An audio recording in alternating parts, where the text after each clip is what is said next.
What's up everybody? Welcome back to the channel. I'm Jen from Valley Buzzsaw. In today's video, I am bringing you 5 cut and color construction tips for your miter saw blade and paint and brushes best practices. Now it definitely sounds like a mouthful, but I can assure you that these 5 tips are a lot smoother than the title of this video. And we've had questions about both of these things. People have asked how to color mix. People have asked how to true up a miter saw blade, and it seemed like the right time to just collect all 5 of these tips and hints and just put them into one solid video. So if you like videos like this, you can let us know by giving it a thumbs up. You'll find that right down below. And then also please consider subscribing if you haven't already. You'll find that big old red subscribe button below as well. We would love to have you here for every video we release, and we put out new ones every Friday morning at 6 a.m. Arizona time. So if you click all when the bell menu appears, you'll be notified every time we do. But without any more blabbering from me, let's just jump right into these 5 cut and color construction tips for your compound miter saw and paint brushes.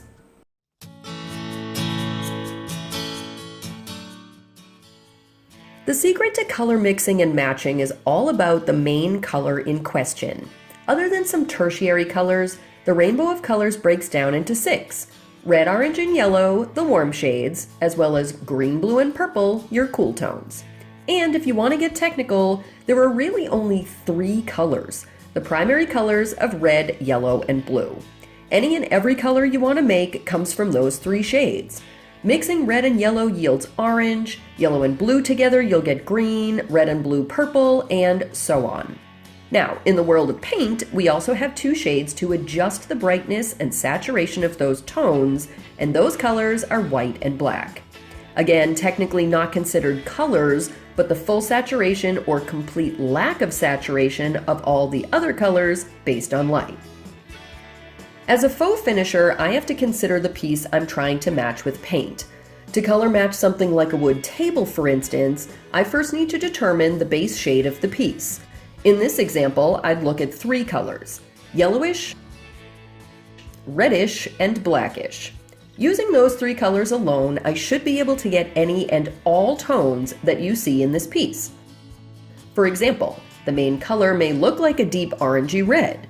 I would achieve that tone by mixing red and yellow to get the specific tone of orange that I'm looking for. Then I'd add a hint of black or dark brown to deepen up that shade. One of the ways that I'll make life easier on myself while color mixing is I use a fan deck of paint colors to better match the mid-tone of the piece. From there, I'm able to see which way the color leans based on where it falls in the deck, either warm or cool. That helps me to determine how much warm, cool, or adjustment shade, like black or white, that I'll need in order to get the same tone after mixing. 2 big tips for you, however. First, don't forget the paint dries a bit darker than it looks when it's wet, so try to mix it 1 or 2 shades lighter than you ultimately want to go. And second, too much of the adjustment shades can wreak havoc on your mix. Too much black and you'll lose your color altogether. Too much white can create a really muddy appearance. To start out, I would suggest mixing in small quantities so you don't waste your paint. Note the ratio of each color that you've used, and you'll have a formula that you can apply to any mix in the future.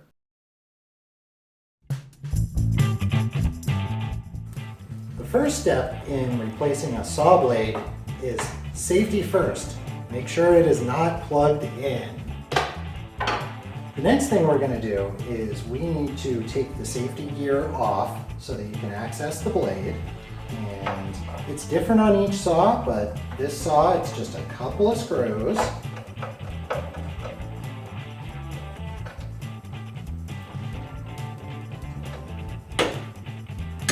So the next step is we need to loosen this screw, pull this back, and just loosen this next screw.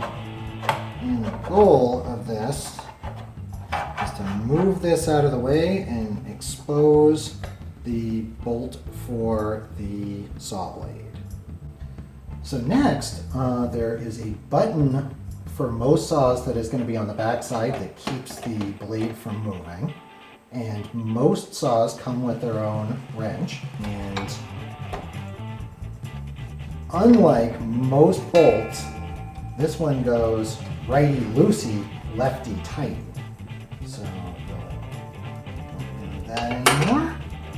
We'll unscrew the bolt.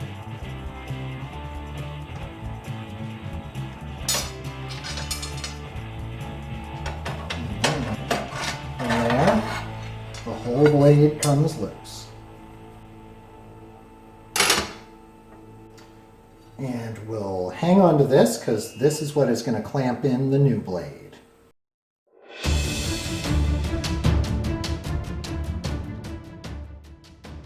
And now we basically do every one of those steps in reverse.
That's all there is to it.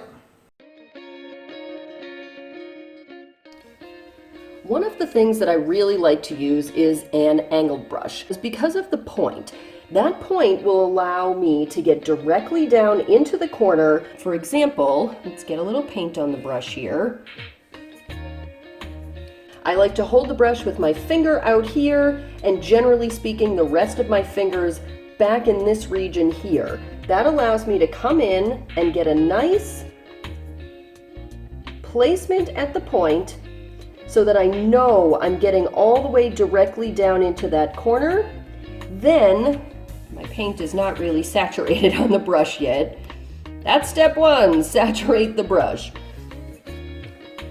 Then, after I get that nice point, I tip my arm up so I'm looking at the actual brush itself, and I'm watching the line of the baseboard as opposed to watching the brush. My eyes are right here because that's the leading edge of the paint. The reason that an angled brush is really cool is because the back side of the bristles are higher up than the front side of the bristles. That allows me to still get paint on the wall from the back end bristles, but use the front part of the brush as my guide. Now, once I get low on paint and I can't paint anymore on that line, I will swing up and away. That way, I leave a nice crisp point here on the wall. I load up my brush again with enough paint, and then what I like to do is shake into that line. That puts most of the paint onto the wall surface here, as opposed to just going directly in on that line and pulling again, where you could get some pooling of the paint. I shake into the line, and then I come in just with the point of the brush again and start dragging along, and then fling up and off the wall.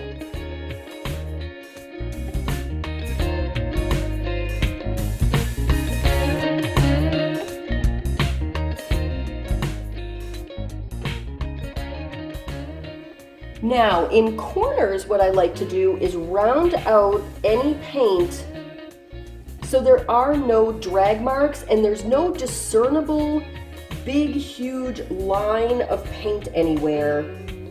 That way, when I come back in with a roller and I come down into this corner, you're gonna cover up any of this here. 2 quick tips for you guys. First and foremost, sometimes when I'm painting, I can't get a real handle on it. My hand is shaky, or I had too much coffee, or whatever. So my favorite trick is to use my pinky as an anchor. I will bring in the paintbrush to where I want it to be and then plant my finger on the wall. Then I can swing around my finger and basically never go off of the line that I've created, because this point will act as my anchor point. And if I'm really shaky, I don't want to hit my baseboard. The other thing that I wanted to say though is if you do hit the opposing wall, your baseboard, your ceiling with your paint color, I want you to take a breath and don't panic. Because worst case scenario, you let that paint dry and you just come back in with the other color and you'll just do some brief touch-ups. You don't want to obviously go sloppy, because the larger amount that you have to cover up, the more obvious it's gonna be.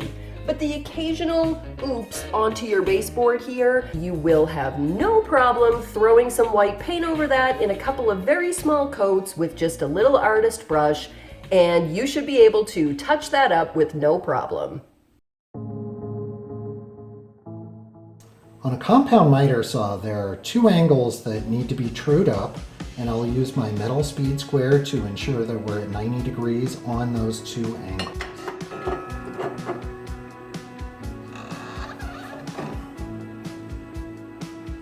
And it looks like we're a little off on this angle. Looks like we're a little bit off on this angle as well. So we'll need to do some minor adjustments to get this true to 90 degrees. There are a few minor adjustment points on any compound miter saw. So just a couple of things to loosen. And then we just keep checking the angle until we get it right.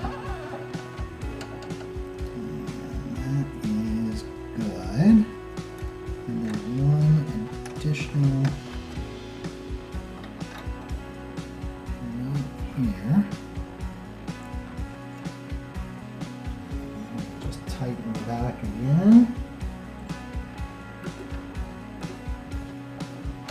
Check one more time. And we're good.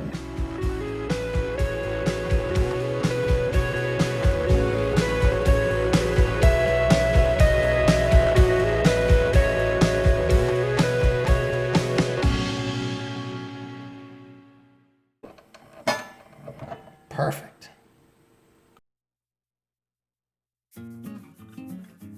Sometimes I like to wrap my brushes, especially if I plan to use them again for the same color within 24 hours. I'll just take a standard plastic bag or a trash bag, wrap it tightly around the handle, and then add painter's tape to ensure a snug fit that's airtight-ish. Something important to note as far as washing your brush is how you use the paint in the first place. My paint does not come all the way down to this, which is called the ferrule. This is the cage that encases all of the bristles. You want to try to avoid getting paint inside there because it's almost impossible to clean out, and then it will get in between your paint bristles, causing your brush to not make this nice crisp, tight line that you need in order to get into, corners and all of those other places. While you're painting, just keep a good solid eye on making sure the paint doesn't sneak up the paint bristles. A necessary tool in any painter's arsenal is the brush comb. This thing will come in so handy when you're washing brushes, or even when you're painting and you've been painting for a long time and your brush is starting to get a little crusty.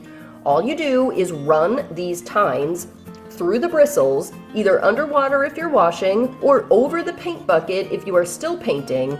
Now, I have a paintbrush that's been drying for a little bit too long because I've been filming this morning, so I'm going to take you over to the sink and I'm going to show you just how I use this brush comb to make my paintbrush even cleaner. What's up guys, Editing Jen here. Just wanted to break in with a couple of quick things that I forgot to mention while filming. First, please do not use brush soap on your brushes when you are washing them. It can be very enticing and make you feel like it's going to work faster. I assure you it will not.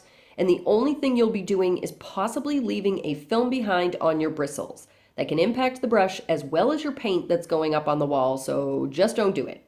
Second, don't soak your brushes. Water can wick up the bristles, it can get inside the cage of the brush, and that can also impact the lifespan of your brush over time, as well as the brush's overall performance. And finally, if you guys are going to use a brush comb, please be careful. You can absolutely pierce your skin with these things. They are super, super sharp. Never point it at yourself or other people. Never put your hand underneath where you're going to be running that through your brush.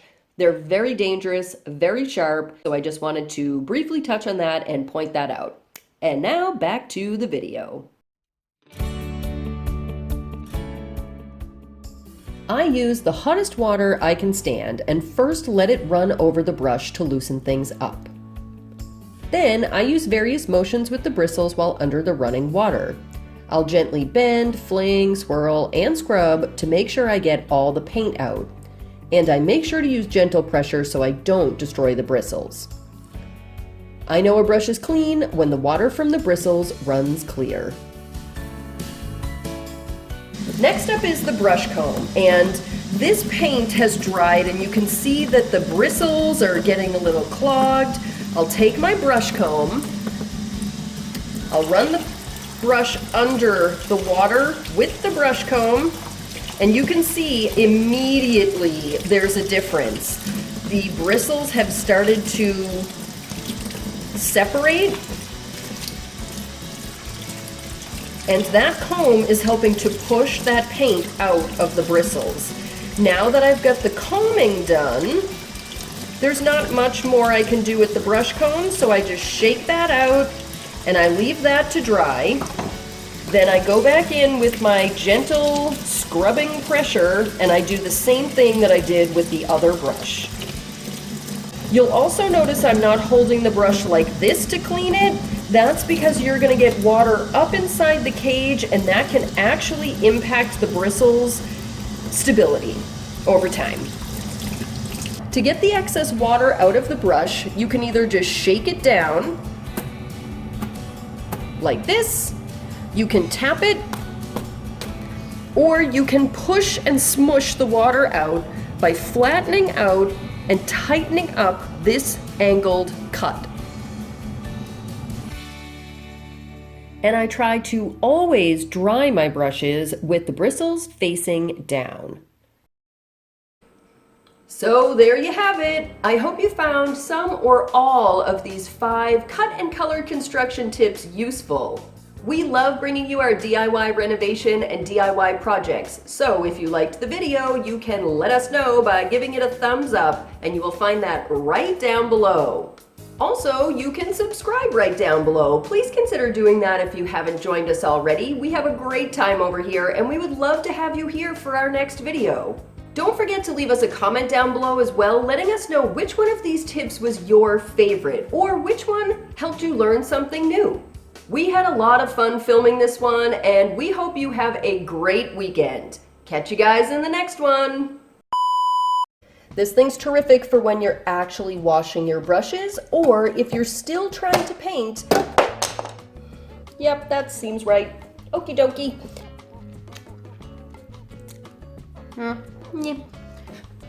If only you had a head. Okay, let's see what I can do here. I won't get the whole saw if I'm gonna get your head. 2 quick tips for you guys. First tip,